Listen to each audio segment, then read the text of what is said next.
ओम शांति। ओम शांति। ओम शांति। ओम शांति। ओम शांति। आज बाबा कह रहे मीठे बच्चे सच्चे बाप के साथ अंदर बाहर सच्चा बनो। बाबा आज सबसे पहला ही शब्द रखा कि अंदर और बाहर सच पर रहो, झूठ नहीं, क्योंकि सच एक न एक दिन सामने जरूर आता है। झूठ सच में बदलता है। तो बाबा कहता है कि झूठा इंसान हमेशा कोई न कोई बात में झूठ बोलता रहता, आदत पड़ जाता है। लेकिन सच को कोई भी झूठ बोलने की दरकार नहीं। वो एक बार सच बोल दिया बस उस पर कायम, क्योंकि भूल जाते हैं हम लोग क्या बोले थे इसके बारे में, और इसी कारण फिर दूसरा झूठ बोल देते हैं। लेकिन सच बोलेंगे तो सदा सच रहेंगे। तो बाबा अभी मिला है, तो उसके साथ अगर चलना है तो अंदर बाहर एकदम सच्चाई रखो, तभी तुम देवता बन सकते हो। देवता सत्य स्वरूप है, सत्य का स्वरूप। देवी देवता स्वरूप में रहते हुए भी वो जानते थे कि मैं आत्मा हूँ, यही सत्य स्वरूप है। तो हमें सत्य पे चलना है। तुम ब्राह्मण ही फरिश्ता सो देवता बनते हो। प्रश्न है, इस ज्ञान को सुनने व धारण करने का अधिकारी कौन बन सकता है? इस ज्ञान को सुनने और धारण करने का अधिकारी कौन बन सकता है? उत्तर है, जिसने ऑलराउंडर पार्ट अदा किया, ऑलराउंड पार्ट अदा किया है। सतयुग, त्रेता, द्वापर, कलयुग, जो चारों युगों में अपना पार्ट प्ले किया है, वही इस ज्ञान को पूरी रीति धारण करेंगे। जिसने सबसे ज़्यादा भक्ति की है वही ज्ञान को धारण करने में बहुत तीखे जाएंगे। तो पहचान है, अगर कोई तीखा जा रहा है तो जरूर अच्छा भक्ति किया है। और अगर उसका भक्ति पूरा नहीं हुआ तो कुछ इधर पाँव रखेगा, कुछ उधर पाँव रखेगा, तो दोस्त तो उसका भी नहीं है। और कोई का पूरा भक्ति नहीं हुआ तो ज्ञान हल्का फुल्का सुनेगा, लेकिन लगभग वो भक्ति में रहेगा। तो उच्च पद भी वही पाएंगे जो सबसे ज़्यादा भक्ति किए हैं, उसके अनुसार वो ज्ञान में अच्छे से चलेंगे। तुम बच्चों से कोई पूछते हैं, तुम शास्त्रों को नहीं मानते हो? तो बोलो, जितना हमने शास्त्र पढ़ा है, जितना हमने भक्ति की है, उतना दुनिया में किसी ने नहीं की है। क्या सबूत है आप लोग पढ़े हैं? लोग ये भी पूछेंगे। सबूत है कि हमें अभी भक्ति का फल भगवान मिल गया। भक्ति का फल भगवान मिल गया, आपको नहीं मिला है। तो इसीलिए अब भक्ति की दरकार नहीं, हमें क्लियर करने बोल रहा है बाबा कि भक्ति की दरकार नहीं। बोले कि कहाँ भगवान मिला है, कैसे जाने आपको भगवान मिला? तो आप हमारे चरित्रों से जानिए। पहले हमारा व्यवहार कैसा था, हमारा रहन सहन खान पान कैसा था, और भगवान मिला तो हमारा कैसे बदल गया सब कुछ। तो ये प्रैक्टिकल सबूत हुआ, कोई प्रूफ देने की जरूरत नहीं, खुद को ही एग्जाम्पल बना दे। ओम शांति। बेहद का बाप बेहद के बच्चों को बैठ समझाते हैं। सभी आत्माओं का बाप सभी आत्माओं को समझाती हैं, क्योंकि वह सभी का सदगति दाता है। जो भी आत्माएं जीव आत्माएं ही कहेंगे, जो भी यहाँ आत्माएं हैं वो जीव आत्मा, क्योंकि शरीर के साथ है, केवल आत्मा नहीं है यहाँ। शरीर नहीं तो आत्मा देख नहीं सकती, सुन नहीं सकती। बलरामा के प्लान अनुसार स्वर्ग की स्थापना बाप कर रहे हैं। बलरामा के अनुसार शिव बाबा इसका कर रहे हैं। तो बाबा कहता है प्लान अनुसार स्वर्ग की स्थापना कौन कर रहे हैं? बाप कर रहे हैं। परंतु बाप कहते मैं स्वर्ग को देखता भी नहीं। सोचिए, जो देखा नहीं है कभी, वो स्वर्ग की स्थापना कर ले रहा है। जिन्हों के लिए वह है वही देख सकते हैं। स्वर्ग जिसके लिए मैं बना रहा हूँ वही देखेंगे, मैं नहीं देखूंगा। लेकिन स्वर्ग की स्थापना बाबा करवा रहे। कितना वंडरफुल लगता है ना, कि जो चीज़ हम देखे तक नहीं है उसी को हम बना रहे हैं। तो तुमको पढ़ा लिखा कर फिर मैं कोई शरीर धारण नहीं करता ही नहीं हूँ, तो बिगैर शरीर मैं कैसे देखूंगा? इसीलिए उनका नाम पड़ता है ना पतित पावन। पतित शरीर में, पतित दुनिया में ही वो आते हैं, पावन दुनिया में नहीं। तो ऐसे नहीं कि जहाँ तहाँ मैं मौजूद हूँ, ये भी नहीं। स्वर्ग है तो जहाँ तहाँ मैं मौजूद हूँ, कलयुग है तो जहाँ तहाँ मौजूद हूँ, ऐसा नहीं है। सब कुछ देखते हैं, सब कुछ देखते हैं नहीं, बाप सिर्फ देखते हैं तुम बच्चों को, यानी आत्माओं को, जिनको गुलगुल फूल बनाकर याद की यात्रा बाबा भी सिखलाते हैं। योग अक्षर भक्ति का है, ज्ञान देने वाला एक ज्ञान का सागर, उनको ही सद्गुरु कहा जाता है। बाकी सभी को गुरु कहा जाता है, लेकिन अभी तो सतगुरु भी नाम रख ले रहे हैं। एक है ना, आया है ना, कोई सतगुरु विदेश का है। तो सच बोलने वाला, सचखंड स्थापन करने वाला वही एक शिव बाबा है। भारत सचखंड था। कभी कभी लगता है कि आप अपना नाम सतगुरु क्यों रखें। तो बहुत लोग बोलते हैं ना कि जैसे जो भी वचन सुनाते हैं सबको सत्य लगता है, सत्य ही सुनाते हैं, इसलिए नाम पड़ गया सतगुरु। लेकिन बाबा वैसे को सतगुरु थोड़ी कहता है। सतगुरु उसका नाम पड़ता है जो सत्य स्वरूप पे स्थित रहे, सत्य स्वरूप आत्मिक स्थिति में स्थित रहे। तो एक शिव बाबा ही है जो आत्मिक स्थिति में, हम लोग तो देवभान में हैं। तो वहाँ पर सब देवी देवता निवास करते हैं। भारत सचखंड था, वहाँ देवी देवता निवास करते हैं।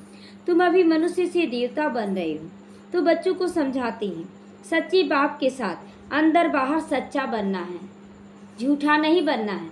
अगर कोई झूठा बन रहा है तो पाप का बोझा बहुत चढ़ रहा है, और एक ही बार पाप का घड़ा जब फूटेगा तो वो समझ नहीं सकेगा कि हम इतना बाबा बाबा किए, हम सब सेवा किए, फिर मेरे ऊपर परिस्थितियों का पहाड़ क्यों टूटा।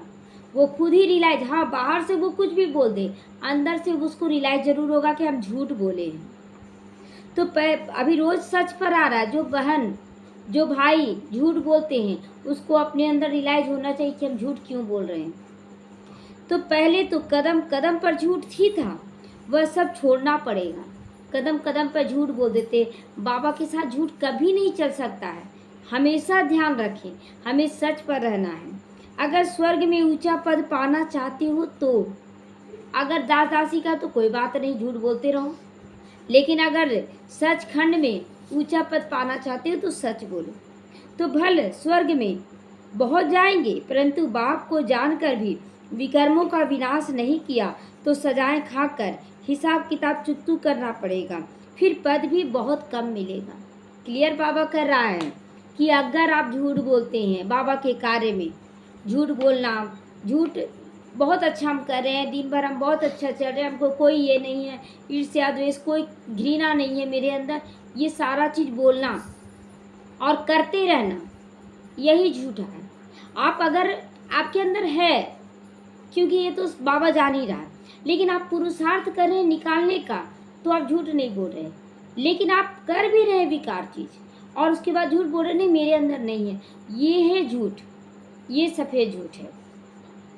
तो राजधानी स्थापन हो रही है पुरुषोत्तम संगम युग पर। राजधानी ना तो सतयुग में स्थापना हो सकती है और ना ही कलयुग में, क्योंकि बाप सतयुग या कलयुग में नहीं आते। बाबा तो इस युग यानी पुरुषोत्तम कल्याणकारी युग में आते हैं, संगम युग पर आते हैं। इससे ही बाप आकर सबका कल्याण करते हैं, इसमें आकर संगम युग पर आकर बाबा कल्याण करते हैं। कलयुग के बाद सतयुग आना है, इसीलिए संगम युग भी जरूर होना चाहिए। संगम युग में स्थापना और विनाश का कार्य गुप्त रीति से चलता है। बाप ने बताया यह पतित दुनिया है। गायन भी है ना, दूर देश का रहने वाला आया देश पराए। पराए क्यों? उनके बच्चे देवभान में आ चुके थे टोटल, और कोई उनको पहचाना तक नहीं, पहला बच्चा भी नहीं पहचाना कौन है, क्यों आया है, कुछ नहीं जानते थे। तो पराए देश में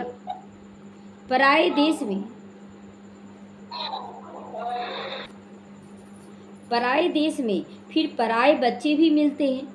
देश भी पराया और बच्चे भी पराए मिलते हैं कि आप कैसे विश्वास करें, आप मेरे पिता हैं। प्रूफ मांगते हैं अपने ही पिता से। उन्हों को अच्छी रीति समझाते मैं किस में प्रवेश करता हूँ, अपना भी फिर परिचय देते हैं, और जिसमें प्रवेश करता हूँ उनको भी समझाता हूँ कि यह तुम्हारी बहुत जन्मों के अंत का जन्म है। कितना क्लियर बाबा समझाता है सब कुछ। अभी तुम सब यहाँ पर पुरुषार्थी हो, संपूर्ण पवित्र कोई भी नहीं है। संपूर्ण पवित्र को फरिश्ता कहा जाता है। संपूर्ण पवित्र जो बनता चला जाएगा ना, वो फरिश्ता बनेगा, वो सबके लिए अच्छा सोचेगा। जो पवित्र नहीं उनको पतित ही कहेंगे, वो फरिश्ता नहीं बन सकता। क्योंकि इसलिए पतित कहेंगे क्योंकि वो उनकी ही इच्छाएं उनको भारी करती रहेंगी। वो अपनी इच्छाओं को पूर्ति करने के लिए बाबा को पुकारते रहेंगे, बाबा ये ठीक करो, बाबा ये ठीक करो। इसीलिए वो फरिश्ता नहीं बन सकते। फरिश्ता वही बनेगा जो अपनी इच्छाओं को दमन कर चुका है, ख़त्म कर चुका है।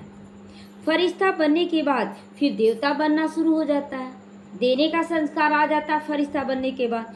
सूक्ष्म वतन में तुम संपूर्ण फरिश्ता देखते हो, उन्हों को फरिश्ता कहा जाता है। तो बाप समझाते, बच्चे अलफ को याद करना है। अलफ माना बाबा, उनको अल्लाह भी कहते हैं। बच्चे समझ गए हैं कि बाप से स्वर्ग का वर्षा मिलता है। स्वर्ग कैसे रचते हैं? याद की यात्रा और ज्ञान से। स्वर्ग कैसे रचा गया? याद की यात्रा और ज्ञान से। ज्ञान समझ में आया और परमात्मा से योग लगाने लगे। पहले योग किससे लगाते थे? अपने शरीर से, देहधारियों से, वस्तु वैभवों से।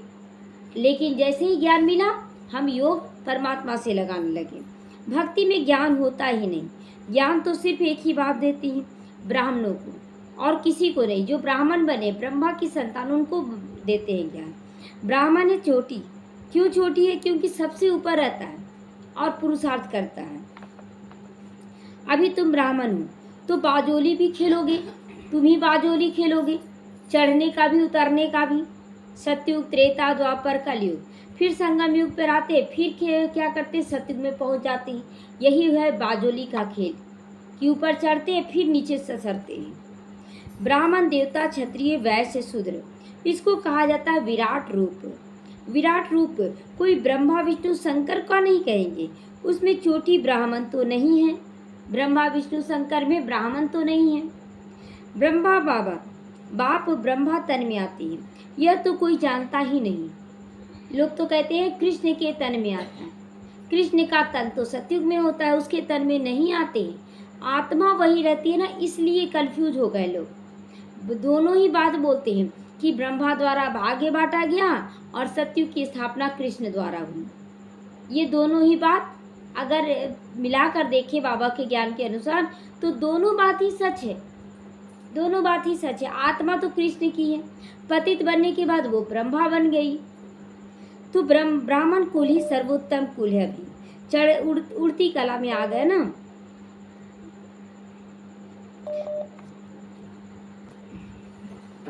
तो ब्राह्मण कुल ही सर्वोत्तम कुल है, जबकि बाप आकर पढ़ाते हैं। बाप शूद्रों को नहीं पढ़ाएंगे, शूद्र को बाबा नहीं पढ़ाएंगे, ब्राह्मण को ही पढ़ाते हैं। पढ़ाने में भी टाइम लगता है ना। अब इतनी राजधानी, अब देखिए एक साधारण नौकरी प्राप्त करने के लिए लोग 30 साल पढ़ता है कि नहीं, तब जाके नौकरी लगता है। किसी का 25 में लगता है, किसी में 30, लेकिन लगभग 30 ही हो ही जाता है, 30-35 साल। तो इसीलिए बाबा कहता है कि देखो, हमको तो पूरे विश्व की आत्माओं को बदलना है। तो पढ़ाने में कोई पढ़ाई छोड़ता है, कोई आता है, इस तरह से ड्रामा होता है, तो पढ़ाने में टाइम लगता है। राजधानी बनती जाती है। राजधानी कोई राजा, प्रजा, दास, दासी सब बन रहा है।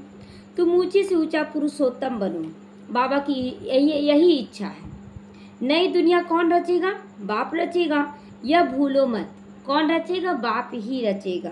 माया तुमको भुला देती है, उनको तो धंधा ही यही है। माया का धंधा यही है कि आपको भुला देना। ज्ञान में इतना इंटरफियर नहीं करती है। ज्ञान में इतना इंटरफियर नहीं करती, मतलब जब ज्ञान सुनते हैं, लेकिन ज्ञान में भी थोड़ा बहुत करती है कि आपको नींद आ जाता है ना। तो बाबा कहता है कि फिर भी ज्ञान में इतना इंटरफियर नहीं करती है, क्योंकि हाँ सुन रहे हैं ना, इसलिए। और लेकिन जब योग करते हैं ना, तो उस समय एकांत रहता है। एकांत में माया सुला देती है ज़्यादा, तो याद में ही ज़्यादा डिस्टर्ब करती है।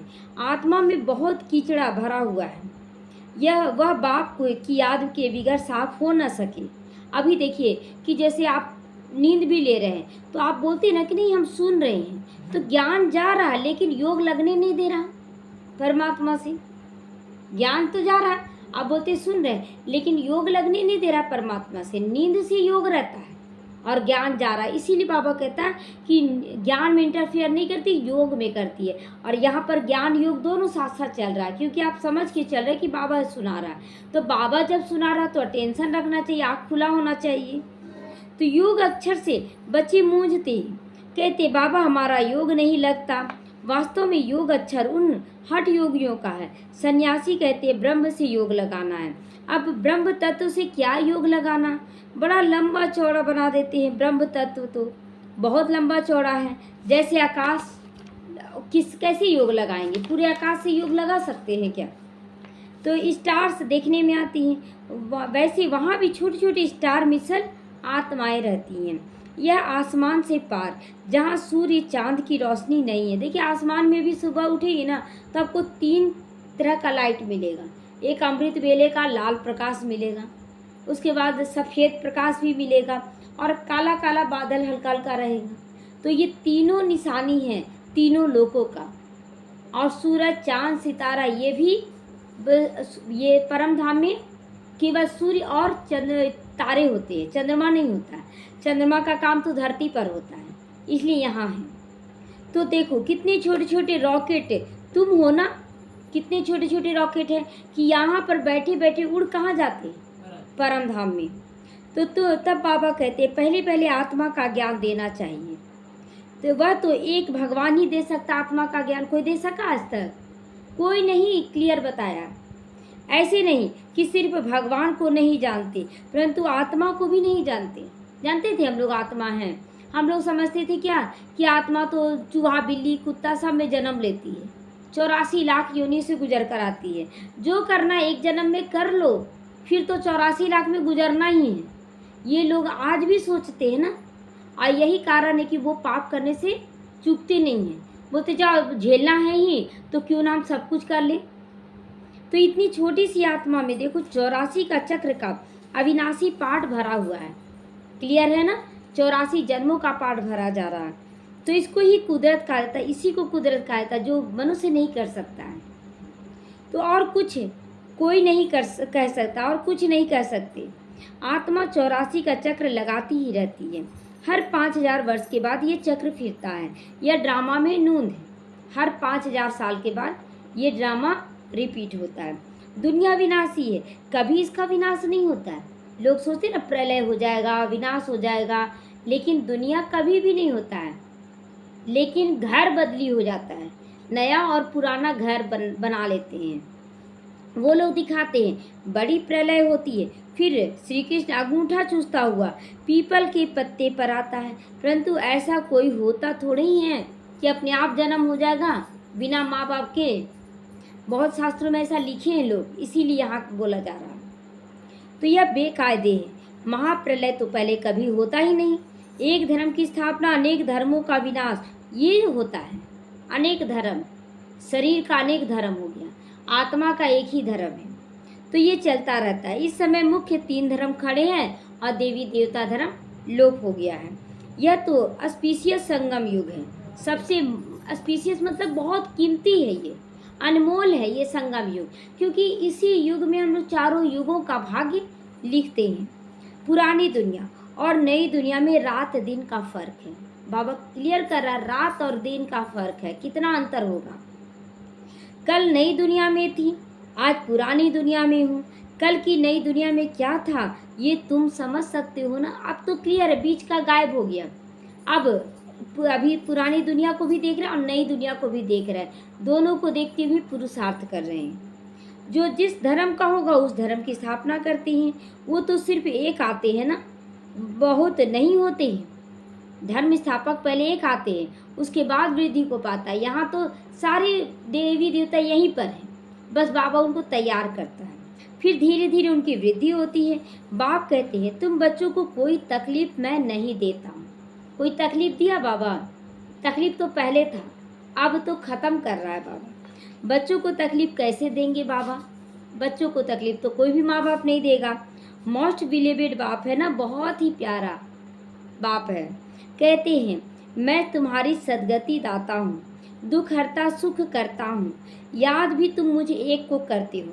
भक्ति मार्ग में क्या कर दिया है, कितनी गालियाँ तुम मुझे देते हो। रोज़ बाबा क्लियर करा, रोज़ गालियाँ देते थे। कहते हैं गॉड इज वन, कर्म करते थे हम, और जब दुख आता था तो गाली भगवान को देते थे। डायरेक्ट इनडायरेक्ट दोनों गाली देते थे। इनडायरेक्ट की भगवान तो सर्वव्यापी है, कण कण में भगवान है, सब जीव जंतुओं में भगवान है। और फिर गाली ऐसे डायरेक्ट देते थे। क्या तुमको भगवान क्यों माना जाता है? जब तुम दुख दूर नहीं कर सकते हो तो क्यों तुमको कहा जाता है? कर्म हम करते जाएं और उसके बाद बोले भगवान दिया, तो गाली देते थे ना। तो सृष्टि का चक्र भी एक ही है। ऐसे नहीं आकाश में कोई दुनिया है, नहीं, दुनिया आकाश में कैसे होगी? दुनिया तो धरती पर है। आकाश में स्टार्स हैं केवल। मनुष्य तो समझते हैं एक एक स्टार में सृष्टि रच है। आज बोलते ना कि चांद पर अपना महल तैयार करेंगे, घर बनाएंगे, लेकिन ऐसा कुछ नहीं होगा, कुछ भी नहीं होगा। यह सब है भक्ति मार्ग की बातें। ऊंची से ऊंचा भी भगवान एक है, कहते सारे सृष्टि की आत्माएं तुम्हारे में पिरोई हुई हैं। बोलते हैं लोग कि परमात्मा को कि सारे सृष्टि की आत्माएं तुम्हारे में पिरोई हुई हैं। जैसे कि एक माला है, बाबा बीच में और सारी आत्माएं माला के रूप में। इनको बेहद का रुद्र माला भी कह सकते हैं। सूत्र में बांधी हुई है ना सभी आत्माएं। गाते हैं परंतु समझते कुछ भी नहीं। बाप आकर क्लियर समझाते, बच्चे मैं तुमको जरा भी तकलीफ नहीं देता हूँ अगर तुम सच पर चलो तो। अगर आप झूठ अंश मात्र भी रखते हैं तो वो तकलीफ माया फिर देगी, क्योंकि उसका सामान आप रख रहे हैं और माया को बोल रहे ये माया अच्छी नहीं है, तो वो कैसे आपको यूज करने देगी आप अपना सामान। तो बाबा कहता है कि मैं अपने बच्चों को कोई भी तकलीफ नहीं देता हूँ। बाबा कोई तकलीफ, केवल सच पर चलिए। हर दिन बाबा जो श्रीमत दे रहा है उस पर चलिए, कभी दुख नहीं होगा, कभी दुख नहीं। और बाबा बोलता है साइलेंस में रहिए। लेकिन क्या होता है कि एक तो इतना सारा अवगुण माया भर चुकी है ना रावण, कि हम लोग इसीलिए दुखी होते थे। आज दुख में अंतर क्यों आ गया? दुख अंश मात्र रह गया है, अंश मात्र, लगभग दुख खत्म। क्यों? क्योंकि आत्मिक स्थिति बढ़ गई है। तो यह भी बताया है जिन्होंने पहले पहले भक्ति की है वही ज्ञान में तीखे जाएंगे। झूठ भी क्यों आ रहा है? क्योंकि झूठ का बोलते ना, जिसका ज़्यादा भक्ति हुआ होगा वो तुरंत बाबा के संस्कारों को अपना लेगा, धारणा में चलने लगेगा।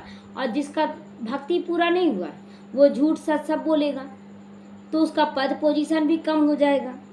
भक्ति जास्ती की है तो फल भी तो उसको जास्ती अच्छा मिलना चाहिए, ये क्लियर है। अगर कोई बच्चा अच्छे से नहीं चल रहा, कोई झूठ बोल रहा, तो समझ ले भक्ति पूरा नहीं हुआ है।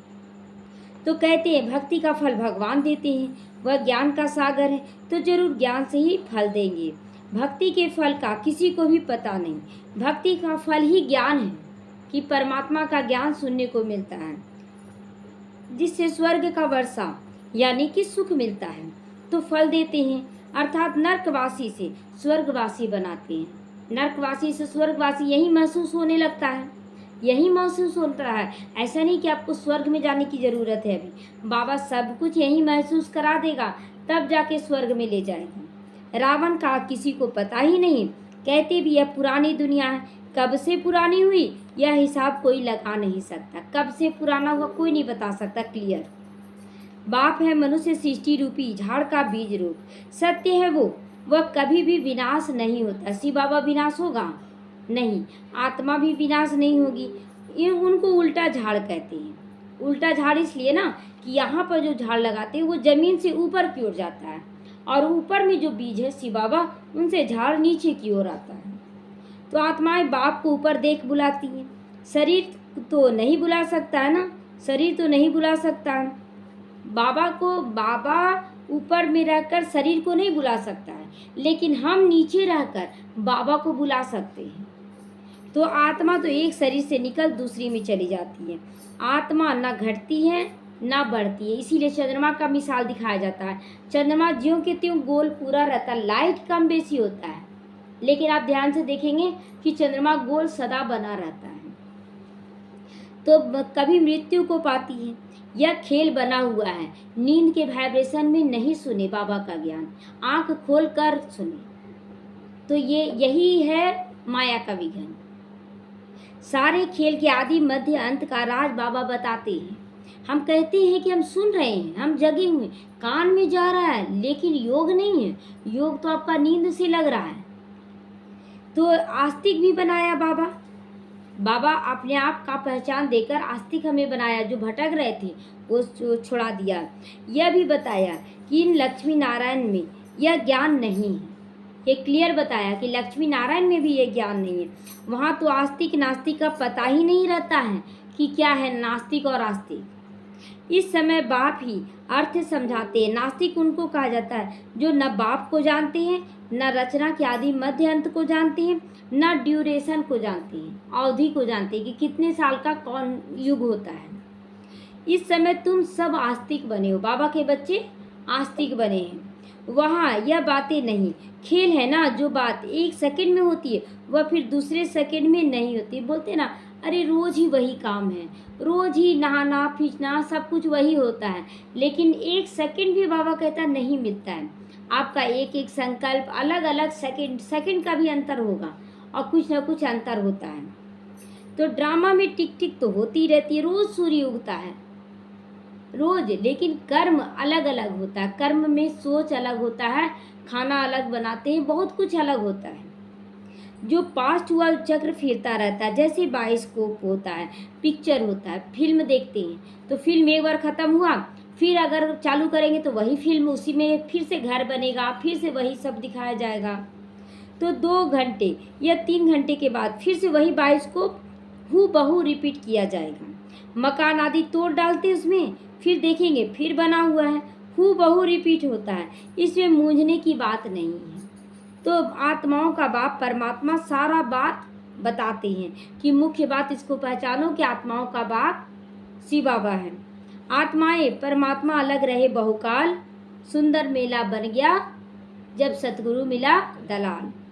तो यहाँ अलग होती है, पाठ बजाने के लिए बाबा आते हैं, शिव बाबा अलग हैं, पाठ बजाने के लिए ब्रह्मा तन में आती हैं। तुम पूरे 5000 वर्ष तुम बाबा से अलग रहे हो, 5000 साल के बाद। इसीलिए तो आत्माएं दुखी हो गई ना, तो जब बाबा से योग लगाती है तो आँख से आंसू स्वतः ही बहता है, स्वतः ही, उसको भी नहीं पता पड़ता कि हम रो क्यों रहे हैं, और आँख से आंसू गिरने लगता है, क्योंकि आत्मा जानती है कि हम 5000 साल से बिछड़े हैं, बाबा मेरा मिला है।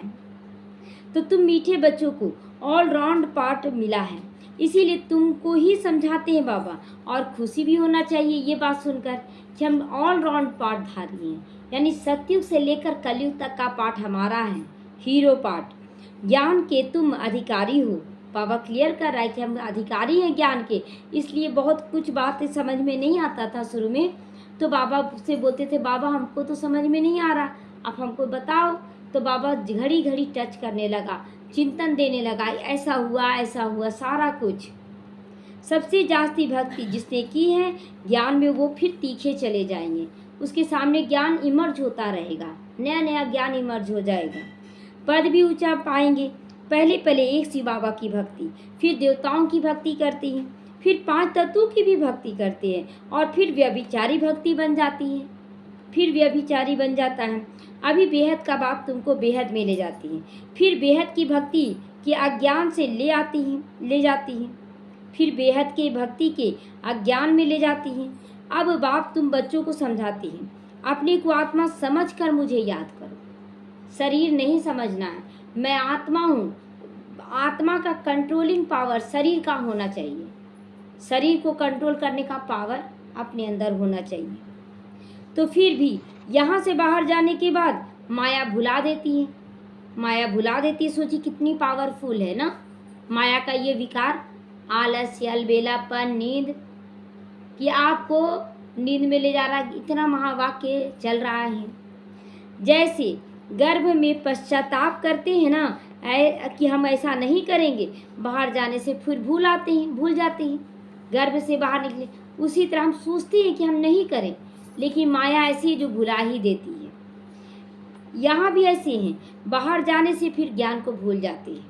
यह भूल और अभूल का खेल चलता है। अभी तुम बाप के एडॉप्टेड बच्चे बने हो, शिव बाबा है ना, एडॉप्टेड इसलिए ना कि देखिए अगर जन्म लेते गर्भ से तो पुराना सारा भूल जाते, लेकिन एडॉप्टेड है यानी पुराना अभी याद है, और उसको फिर पुरुषार्थ से भुलाना होता है। तो सब आत्माओं का बेहद का बाप है परमात्मा। बाप कितना दूर से आती है, उनका घर परम धाम है। परम धाम से आएंगे तो जरूर बच्चों के लिए क्या लेकर आएंगे, सौगात लेकर आएंगे। कोई भी जाता है माँ बाप बच्चों के घर में तो लेकर जाता है ना, मीठा लेकर जाता है, कुछ तोहफा लेकर जाता है। तो बाबा भी मीठा ज्ञान लेकर आया और तोहफा लेकर आया है। तो हथेली पर बहिष्ठ सौगात लेकर आती है। तो बाप कहते सेकंड में मैं स्वर्ग की बादशाही हमसे ले लो, सिर्फ बाप को तो जानो। अभी सभी आत्माओं का बाप है, कहते मैं तुम्हारा बाप हूँ, मैं कैसे आता हूँ वह भी मैं तुमको अभी समझाता हूँ। मुझे रथ तो जरूर चाहिए। कौन सा रथ?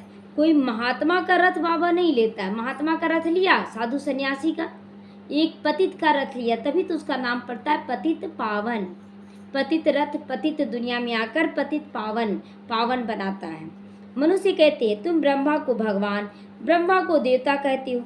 अरे हम कहाँ कहते हैं ब्रह्मा को देवता? आप लोग हल्ला कर देते हैं ना, लोग हल्ला कर दिया, इन लोग तो बूढ़ा आदमी को भगवान कह रहा, शिव भगवान, जबकि हम लोग ब्रह्मा को नहीं, दो आत्माएं। अब तो क्लियर समझा देना है, गीता को ही लेकर समझा देना है। झाड़ के ऊपर के अंत में बाबा खड़ा है, ब्रह्मा बाबा, यानी कि पूरा झाड़ क्या है? पूरा तमो प्रधान है, और तमो प्रधानता में सबसे ऊपर खड़ा है ब्रह्मा बाबा, इसलिए सबसे ज़्यादा पतित है। तो ब्रह्मा भी वहाँ खड़ा है। तो बहुत जन्मों के अंत का जन्म हुआ ना, बाबा खुद कहते मेरे बहुत जन्मों के अंत के जन्म में जब मैं वानप्रस्थ अवस्था में पहुँच जाता हूँ, यानी कि अंतिम जन्म के 60 साल जी लेते हैं, 60 साल, तब बाबा उनके अंदर प्रवेश करते हैं, जो आकर धंधा आदि छोड़ा दिए। जबकि बाबा का इच्छा था धंधा छोड़ना, उनकी पत्नी बोली यशोदा माता कि अब छोड़ दीजिए, क्या करना है, बहुत हो गया। बोले अच्छा 2-4 साल और कमा लेते हैं, उसके बाद छोड़ेंगे।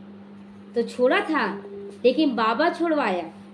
तो 60 साल के बाद मनुष्य भक्ति करते हैं भगवान से मिलने के लिए। बाप कहते हैं तुम सब मनुष्य मत पर थे, अभी बाबा तुम्हें श्रीमत दे रहे हैं। शास्त्र लिखने वाले मनुष्य हैं, देवताएं तो लिखते नहीं ना पढ़ते हैं। वहाँ इस ढंग से लिखा पढ़ी थोड़ी होता है जिस ढंग से यहाँ पढ़ा जा रहा है। सतयुग में शास्त्र ही नहीं होता, भक्ति ही नहीं होती। शास्त्र में सब कर्म कांड लिखा हुआ है, यहाँ वह बात नहीं है।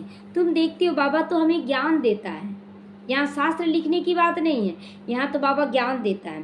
भक्ति मार्ग में तो हमने शास्त्र बहुत पढ़े हैं। कोई पूछे तुम वेद शास्त्र आदि को नहीं मानते हो? बोलो जो भी मनुष्य मात्र उनसे ज़्यादा हम मानते हैं। जितने भी मनुष्य मात्र हैं पूरे दुनिया में, उनसे हम ज़्यादा मानते हैं शास्त्रों को, और इसीलिए हम लोग लेकर चल रहे हैं। शुरू से लेकर अव्यभिचारी भक्ति हमने शुरू की। अव्यभिचारी मतलब एक की भक्ति, और ज्ञान में भी एक को याद कर रहे हैं। तो अभी हमको ज्ञान मिला है, ज्ञान से सद्गति होती है। फिर हम भक्ति क्या करेंगे? जब भक्ति का फल ज्ञान मिल गया, भगवान मिल गया, अब भगवान मिला, ज्ञान मिल रहा, तो अब हम सद्गति करेंगे ना, अच्छा कर्म करेंगे। तो बाप कहते हैं बच्चे hear no evil, see no evil, talk no evil, think no evil, do no evil. मतलब न सोचो, न करो, न बोलो, न देखो, ये सब बुराई वाला है, बुराई नहीं करना है। तो बाप कितना सिंपल रीति समझाते हैं। मीठे मीठे बच्चे अपने को आत्मा निश्चय करो, मैं आत्मा हूँ। वह कह देते हैं अल्लाह हूँ, वह अपने आप को ही बोलते हैं हम अल्लाह हैं। तो तुमको शिक्षा मिलती है मैं आत्मा हूँ। अभी हमको शिक्षा क्या मिला? हम अल्लाह नहीं, हम ईश्वर भगवान नहीं, हम तो एक आत्मा है। बाप का बच्चा हूँ, यही माया घड़ी घड़ी भुला देती है। दे अभिमानी होने से उल्टा काम करने लग जाते हैं।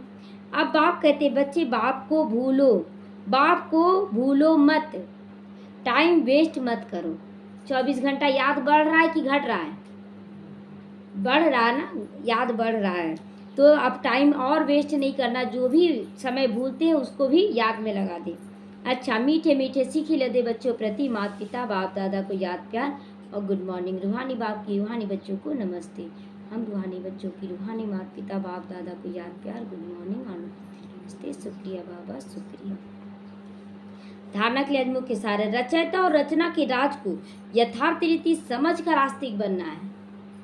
आधा अधूरा ज्ञान के लिए कहा जाता है अजल गगरी छलकत जाए। वो उछल उछल कर दिखाता है देखो हम भरे हुए हैं, और जो भरा हुआ उसको दिखाने का जरूरत नहीं। हम सूर्य हैं, मेरी स्थिति पावरफुल है, उससे स्वतः ही दिन होगा। तो ड्रामा के ज्ञान में मूंझना नहीं है, अपनी बुद्धि को हद से निकालकर बेहद में ले जाना है। सूक्ष्मतनवासी फरिश्ता बनने के लिए संपूर्ण पवित्र बनना है। आत्मा में जो कीचड़ा भरा हुआ है उसे याद के बल से निकालकर जलाकर भस्म कर देना है, साफ करना है। वरदान है ईश्वरीय रस का अनुभव कर एक रस स्थिति में स्थित रहने वाली श्रेष्ठ आत्मा बनो। ईश्वरीय रस का अनुभव हो जाने के बाद दुनिया का हर रस फीका लगता है, चाहे कुछ भी हो, लगेगा ये क्या है, ये तो विनाश हो जाएगा, कुछ सेकंड के लिए। क्या इसमें रमना। तो जो बच्चे ईश्वरीय रस का अनुभव कर लेते हैं उनको दुनिया के सारे रस फीके लगते हैं, जो नहीं किए हैं वो अभी भाग रहे हैं। जब है ही एक मीठा रस मीठा तो और तरफ अटेंशन क्यों जाए, और की तरफ क्यों देखें हम, तो एक ही तरफ अटेंशन जाएगा ना, सहज ही एक तरफ मन लग जाता है। मेहनत नहीं लगती, बाप का स्नेह दुनिया में कोई नहीं दे सकता। इस ढंग का जो प्यार देता है बाबा, उसके जैसा कोई नहीं दे सकता। बाप की मदद, बाप का साथ, बाप द्वारा सभी प्राप्तियां सहज एक रस स्थिति में बना देती हैं। जो बाबा से मिल रहा है ना, वो हमारी स्थिति को एक रस बना देती है। ऐसी एक रस स्थिति में स्थित रहने वाली आत्माएं ही श्रेष्ठ कही जाती हैं। अभी अभी तोला, अभी अभी मासा, अभी अभी आप एकदम चुप है, साइलेंस है, मुस्कुरा रहे हैं, और अभी अभी एकदम गुस्सा का पहाड़ खड़ा हो गया, तो उसको बाबा का बच्चा थोड़ी मानेंगे। एक रस स्थिति होनी चाहिए। स्लोगन है, कीचड़ी को समाकर रतन देना ही मास्टर सागर का काम है। सारा कीचड़ा जो दे रहा है उसको समा लेना है, सागर समा लेता है, और फिर भी शांति का वाइब्रेशन देना है, सबको सुख देना है। यही देना मास्टर सागर बनना है। ओम शांति।